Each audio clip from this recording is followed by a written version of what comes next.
So before we look at the team that's been selected to face Australia, what are the reflections from the match against Japan? Yeah, look, I think we were very clear after the game that we weren't overly happy in terms of our performance. We won the game, and I think that's the most important thing when you're in a competition like this. We dropped below the standards that we expect of ourselves, and I think that shows the mark of the team and the mark of the group.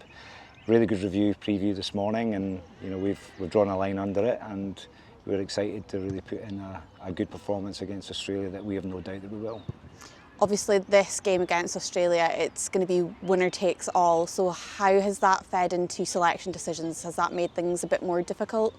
No, I think we've been really clear to the group that we're in a position now where we can look at teams analytically, we can look at the way the teams perform, and we've now got a group of players that we can pick that reflects the opposition that we're playing against, whilst also looking at our opportunities that we have too. So, we've got a really exciting group of players here, and we generally spent a lot of time selecting this group to make sure that it looked at Australia, it looked at our strengths as well. So the team that we've picked is a team that we believe will counter Australia, but also be a strength for us too.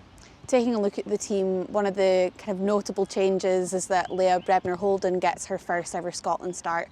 What can you tell me about her?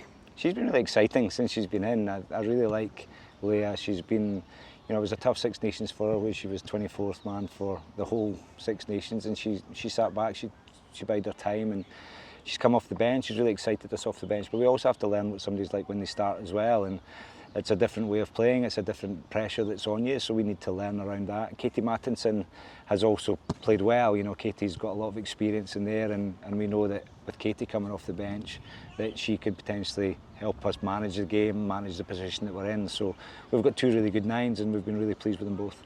Looking at that bench, last week the bench made a real impact against Japan, so is that what you're expecting them to do once more for this Wallaroos side? Yeah, I think the last few games we've shown that our bench has been excellent, and we've had a lot of energy coming off that bench and some really positive performances. I think the power, the experience that we've got in there as well can allow us to maybe change things up when we need to. And it will take us through, and I think we've made it really clear it's about 23 people on the pitch, but also the other players that are not unfortunately selected. Today's session, preparing for Australia, the starting 15 and the 23 have been excellent, but so have the non-15, the non-23 preparing us and running Australia plays and just pressurising us as much as they could.